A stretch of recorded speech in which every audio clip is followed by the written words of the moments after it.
আসসালামু আলাইকুম, সবাইকে আপনার টিচিং হোম একাডেমি থেকে স্বাগত।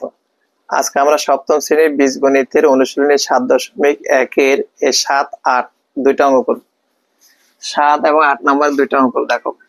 বলছে সমাধান করো x ভাগ 4 সমান 1/3, x ভাগ 2 + 1 সমান 3। এটা দুইটা সমাধান করতে বলছে।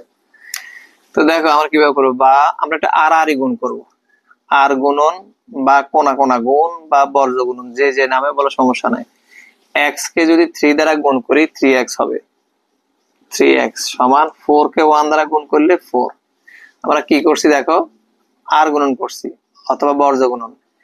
x কে 3 দ্বারা গুণ করলে 3x, 4 কে 1 দ্বারা গুণ করলে 4।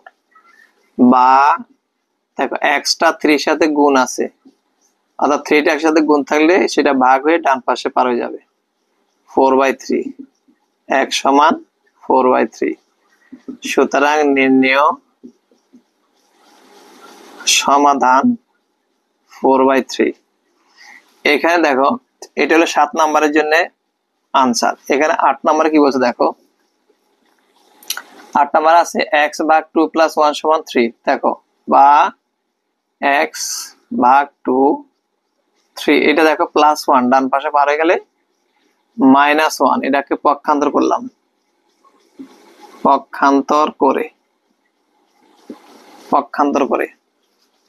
অর্থাৎ 3 যায় 3 ছিল +1, ডান পাশে পার হয়ে গেলে -1। বা x ভাগ 2 সমান 3 থেকে 1 বাদ দিলে 2। বা দেখো এটার নিচে কিছু না মানে একটা 1 আছে। এখন আর গুণ করো, x কে 1 দ্বারা গুণ করলে x সমান 2 কে 2 দ্বারা গুণ করলে 2 দ্বিগুণে 4। অর্থাৎ কি করলাম, কোনা কোনা গুণ করলাম। এটার নিচে কিছু না মানে একটা 1 আছে, 1 কে x দ্বারা গুণ করলে x, আর এখানে 2 দ্বিগুণে 4। বা সুতরাং দিলে হয়, সুতরাং x সমান 4। নির্ণেয় সমাধান 4। এটি হবে 7 এবং 8 এর জন্য আনসার। আশা করি বুঝতে পারছো। আজকে এই পর্যন্ত, অন্যদিন অন্য কোনো ভিডিও নিয়ে হাজির হবো। ততক্ষণ ভালো থাকো।